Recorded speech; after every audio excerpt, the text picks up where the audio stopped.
Yo yo yo, halo semuanya, selamat datang di channel Air Story.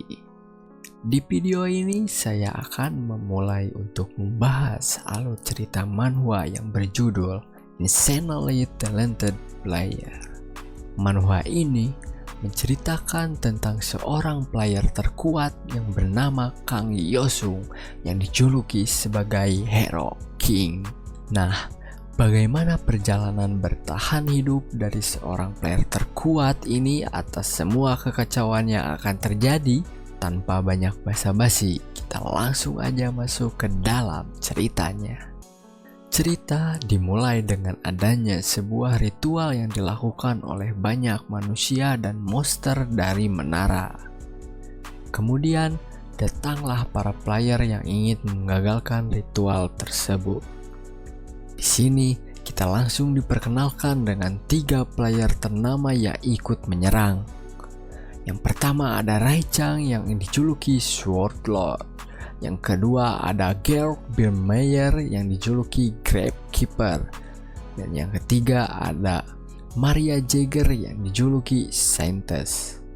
Namun para player terlambat untuk menghentikan ritual tersebut, yang akhirnya membuat kesulitan menara berubah dari yang sebelumnya 12 menjadi 12 hard.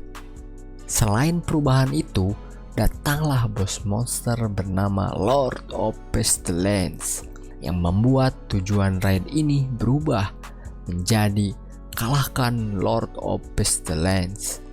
Para player pun sangat kesulitan menghadapi sang bos monster. Saking kuatnya bos monster, Raichang sampai berkata, aku tidak mau mati. Karena merasa dirinya tidak dapat mengalahkan sang bos monster, Raichang pun memilih untuk kabur dari pertempuran. Tetapi bagi bos monster, itu adalah tindakan yang percuma, karena dia memiliki skill jarak jauh yang dapat mengenai Raichang. Ketika serangan bos monster hampir mengenai Raichang, datanglah Kang Yosung, sang Hero King. Dia langsung menebas serangan sang bos monster. Para player pun bersorak dengan berkata, "Kita selamat!" Setelah itu, Kang Yosung langsung menyerang sang bos monster sendirian. Bos monster yang merasa dirinya lebih kuat berkata, "Kau berani menyerangku sendirian? Dasar tolol! Harapan manusia, Hero King, akan mati di kesepian, tenggelam di lautan Pestilence, di mana tidak ada orang yang bisa mencapainya ataupun membantunya." Setelah mendengar bos monster berkata seperti itu, Kang Yosung membalasnya dengan berkata, "Makasih, aku tidak bisa membiarkan orang lain melihat seluruh kekuatanku." Sang bos monster pun merasa kaget dan terjadilah serangan yang sangat dahsyat dari Kang Yosung yang mengakibatkan sang bos monster kalah dengan satu serangan telak tersebut. Raid season kelima pun berakhir dan setiap player mendapatkan hadiahnya masing-masing tergantung dari kontribusi mereka. Dengan kalahnya sang bos monster membuat dunia bisa memperpanjang rentang hidupnya selama setahun ke depan. Setelah semua yang terjadi, 10 player teratas menghadiri konferensi pers yang diadakan oleh media. Semua orang tiba-tiba jadi menyukai Kang Yosung karena telah menyelamatkan dunia. Tetapi pada konferensi pers tersebut, Kang Yosung malah berkata, "Hero sialan, aku melakukannya hanya demi uang." Akibat dari ucapannya itu, semua orang kaget dan mulai tidak menyukainya. Sebelum semua kejadian itu terjadi, awalnya semua orang berpikir bahwa akhir dunia telah tiba. Namun, di tengah-tengah orang yang berpikir demikian, player pun muncul untuk berburu para monster dan menyelamatkan semua orang. Setelah itu, aturan di seluruh dunia pun berubah, yaitu dengan melakukan raid ke dalam menara dalam jangka waktu tertentu. Dan para player yang mengraid menara itu disebut sebagai hero. Kemudian, komunitas player pun dibentuk secara natural dengan nama forum player. Forum player adalah tempat di mana informasi tentang raid dibagikan dan tempat untuk para player melakukan trading item. Kita langsung beralih ke Kang Yosung berada. di mana di depan rumahnya sudah banyak wartawan yang menunggu karena ucapan yang dilontarkan di konferensi pers sebelumnya. Kemudian Kang Yosung keluar menemui para wartawan dan berkata, "Sebagai gantinya, akan kuberikan hiburan yang menarik untuk kalian." Kemudian tiba-tiba muncul guncangan yang menandakan bahwa season ke-6 akan segera dimulai. Season ini dinamakan Endless Labyrinth. Karena semua orang heboh, Kang Yosung pun pergi meninggalkan kerumunan tanpa diketahui siapapun. Sebelum memasuki menara, Kang Yosung mendapatkan beberapa blessing dari beberapa monarch.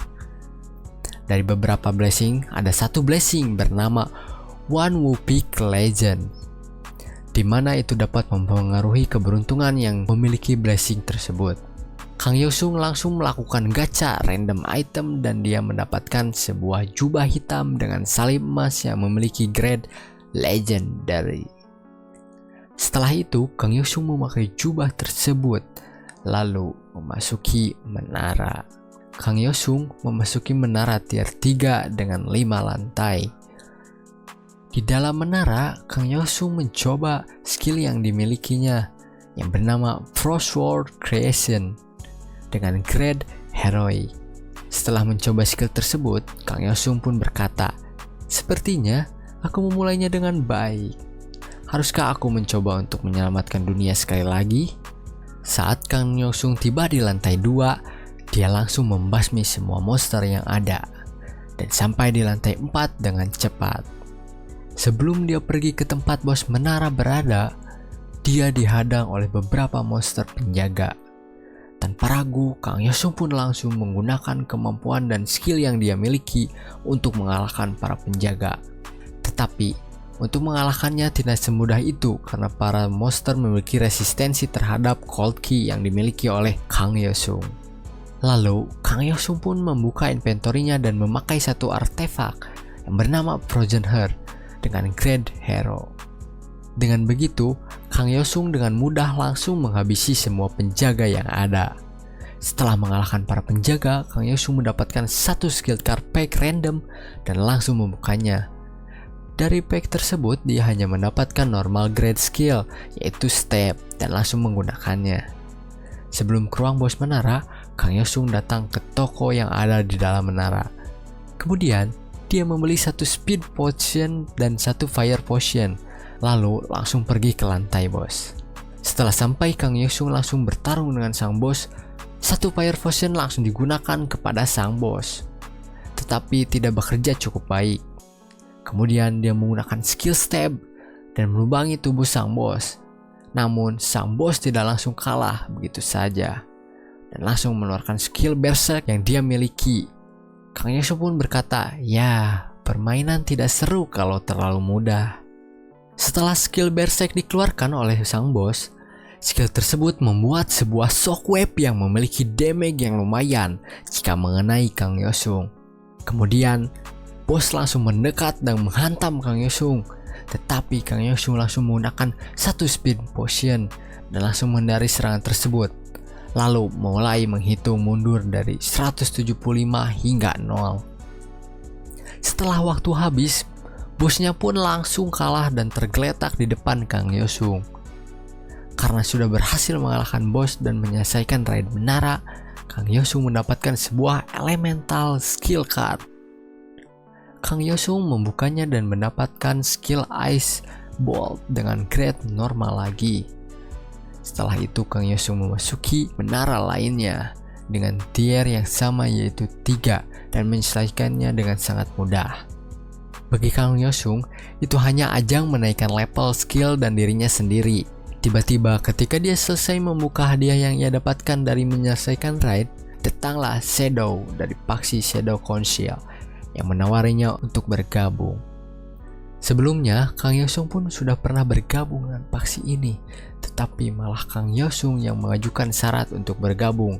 Dan syaratnya itu adalah Shadow Council harus memberikannya sebuah Shadow Beast. Para Shadow awalnya terlihat marah, tetapi karena mereka tahu kekuatan dan kontribusi dari Kang Yosung, akhirnya mereka memberikan Shadow Beast berbentuk kucing kepada Kang Yosung.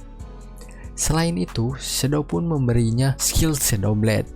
Karena itu, Kang Yosung dengan senang hati langsung bergabung ke dalam faksi Shadow Council. Kang Yosung keluar dari menara. Datanglah beberapa orang yang memanggilnya. Dan ternyata yang datang tersebut adalah para wartawan. Para wartawan memberitahu Kang Yosung bahwa Swordmaster telah raid menara tier 4 bersama 4 rekannya. Dan sekarang dia sedang melakukan solo raid menara tier 5. Kang Yosung berpikir, tidak ada gunanya berlomba di awal season. Saintes saja mengoleksi skill dan item dulu, dan Gravekeeper tidak berpartisipasi dalam game sekarang.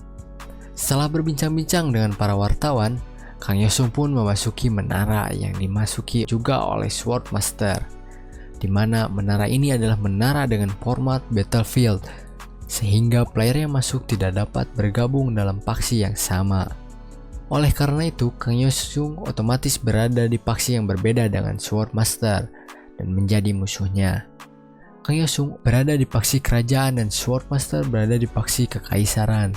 Setelah memilih faksi dan dipindahkan ke lokasi faksi berada, Kang Yosung langsung menjadi pemimpinnya dan menyusun ulang semua strategi yang ada. Swordmaster itu bukan sekedar player yang mengenalkan kekerasan. Dia adalah seorang apostle dari Elder of Steel, sedangkan Kang Yosung adalah Elder of Jester. Umumnya para player hanya bisa membuat kontrak dengan satu Elder saja dan hanya bisa menerima hadiah dari Elder tersebut. Tetapi berbeda dengan Kang Yosung yang menerima banyak hadiah. Setiap Elder bisa memiliki banyak player, tapi untuk Elder of Jester, dia hanya menjadikan Kang Yosung satu-satunya player yang membuat kontrak dengan dirinya. Hanya satu player yang dapat menjadi apostle dan disukai oleh eldernya, seperti Swordmaster. Elder selalu berusaha mendukung apostelnya, tetapi mereka hanya mempunyai batasan di mana skillnya tidak terkait dengan elder tersebut, tidak bisa digunakan sebagai serangan utama. Di lain sisi, Kang Yosung sedang memikirkan berbagai macam hal yang dia khawatirkan, tetapi semua itu tidak perlu dikhawatirkan oleh dirinya, karena kehadiran dirinya saja sudah cukup. Lalu tiba-tiba datanglah serangan dari faksi kekaisaran. Perang langsung terjadi begitu saja. Kemudian Kang Yosung memanggil Shadow Beast, dan ternyata Shadow Beast itu bisa berubah bentuk menjadi seekor macan. Kang Yosung langsung memerintahkan sang Shadow Beast untuk menyerang. Pasukan musuh pun kaget dan terbantai begitu saja tanpa bisa berbuat apa-apa. Mungkin cukup sekian untuk video kali ini. Jangan lupa like, comment, dan subscribe. Kita bertemu di video selanjutnya untuk kelanjutan dari manhwa Insanely Talented Player. Dan see you next video. Bye bye.